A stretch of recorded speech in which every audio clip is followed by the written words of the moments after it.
Hello, hello, welcome to Daxxit Sound Studios. Come on in. I'm Hanan Rubinstein. This is my home base. I usually just wear lav mics around in case someone shows up. Come on in. This is our control room.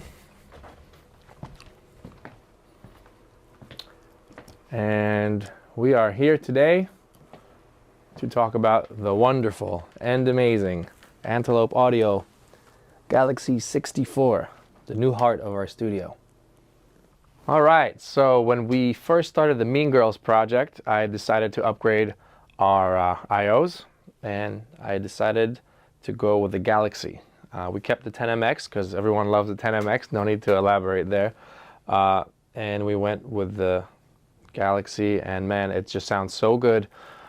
But aside from the sound, which is beyond anything I've heard, it also has 64 ins and 64 outs, and it actually beat my stereo mastering grade converter that I used to print through, right? I mean, I would go through the console or whatever analog stuff we were doing, and then we would commit back to the digital.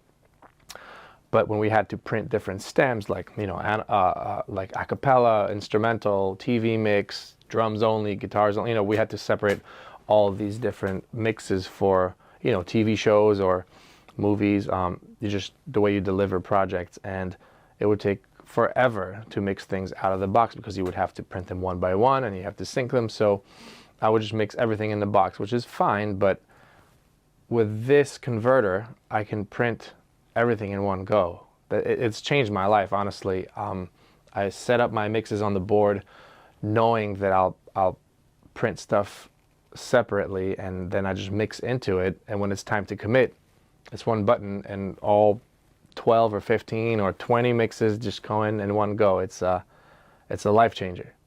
In terms of wiring, I have the Galaxy normal to the first 24 channels here on the board in the SSL, and then I have 25 through 56 going to the Sigma, to the summing amp, which then feeds back to the console. There's a few tricks in there, but I, in the process, discovered that the conversion was just so beyond good that you can't really tell. I mean, you A/B it on the board with, you know, mic signals that are coming in from the room versus what goes in and out of the Galaxy, and it's indistinguishable. So I decided to hook up some units directly to it, like some of our reverbs, like the 480, the 224, I have a Dimension D on the side there. They go right into the Galaxy. Whatever I need to route into reverbs just goes through it, and it's fine. We also have, as you see, an analog patch bay, which I use for other things, but I wouldn't hesitate to use this thing as a center for a studio. The conversion is that good. Another thing I really, really love about the Galaxy is the monitor outputs. There's a pair of TRS jacks in the back, and the fidelity is just incredible. It's beyond anything I've heard in any other unit, to be honest. And I use them all the time in different scenarios. One is when I'm just working in the box and I need to monitor simply without anything fancy. That's normal here to my external. But another way I use them is when I'm printing an analog mix, I listen back from the digital post-conversion, and I sometimes need different routing. So Antelope have this really, really cool routing matrix that makes things really easy. For example, here's my monitor source, and right now it's seeing 1 and 2. So if I was working in the box, I would just have outputs 1 and 2, and that would go to my monitor outputs. But let's say I was monitoring a mix and 1 and 2 is occupied. I'll take, let's say, 63 and 64, and what I'll do is, all I gotta do is just drag them right over to monitor, and that's it. So you can just grab whatever source you want and drop it to where you want to go, and it makes life super easy. Now, if that's not easy enough, what you can do is, if you go to Session right here and the new software that just came out, you can save 5 presets. So here I have, you know, my first routing. Here I have my 63, 64 to go into the monitor, and you can switch them over here. Now, to make things even easier, if you go to surround monitor, you can pop out this widget, and then you can minimize this window. Let me just put it right here so you can see. This widget's amazing. First you have the monitor volume. I don't really use it as much because I have the console. It's basically a monitor controller. And here you have all the presets you can create, and this just, you know, I keep it floating above my DAW, and if I need to change routing, I don't even go to the big matrix. I just have my favorites, and it makes life super easy. So kudos to Antelope for making that really nice. All right, so I got a great song pulled up by the amazing Jerry Mack. Shout out to Jerry Mack. It's like a Cuban jazz vibe. Here's the song.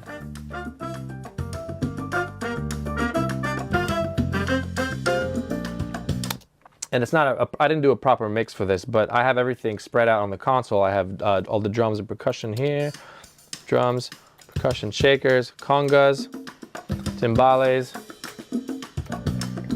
bass, piano, horns. And let's say that I want to do a mix that that is a full mix. So I would dial that in. First of all, I would, as I mentioned before, I would monitor out of the monitor output. So I have the mix going to out 63, 64, excuse me. And let me pull up the mixer actually. Usually I wouldn't even pull up the mixer. I would just use the widget here. But you see the monitor sources 1 and 2. If I press my B preset, it will just load up 63, 64. Which is fantastic because everything moves super fast. But now if I play the song, since it's in record arm, and I went to my external, there you go. And my monitor control can control the volume of the return. So that's super cool and super easy to do. Now, like I said, the Galaxy is incredible in terms of quality, and what I do is I'll send things to the bus matrix. So aside from this full mix, let's say I just wanted drums and percussion. So I'll mute this full and I'll open the drums and percussion. Nothing's going there yet, but if I assign drums, different percussion elements, timbales, oops, chunky fingers. So now I have my full mix, and I have my drums and percussion only. That's all recording at the same time. Now if I took the bass and I say, okay, go to 3, 4, now the bass would show up right here. You see, if I took it out, oops, that goes away. So we have bass right here. And again, everything else is going at the same time.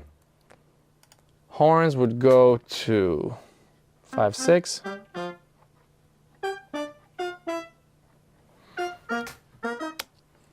Okay, and then finally piano will go to 7, 8. And I have more outputs if I wanted to go direct out of the channels, or if I wanted to go out of direct from the channels of the summing box. I can do all that. So I basically have unlimited amounts of inputs depending on how I structure the mix. But for this purpose, let's just go with the 4 pairs.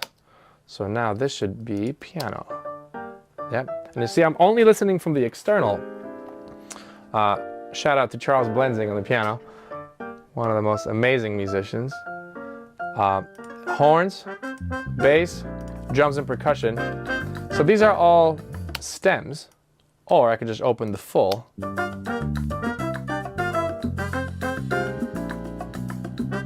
The full has the Fairchild as an insert, but aside from the Fairchild, I should technically be able to reproduce the whole mix by just unmuting these 4 stems. And then what I can do is just record everything. I'll open up the full to monitor.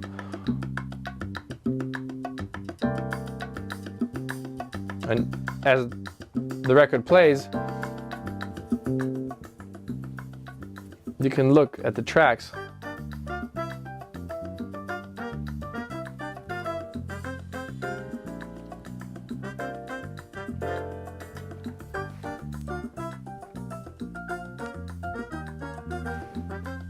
And now what's really cool is if I go to my DAW, I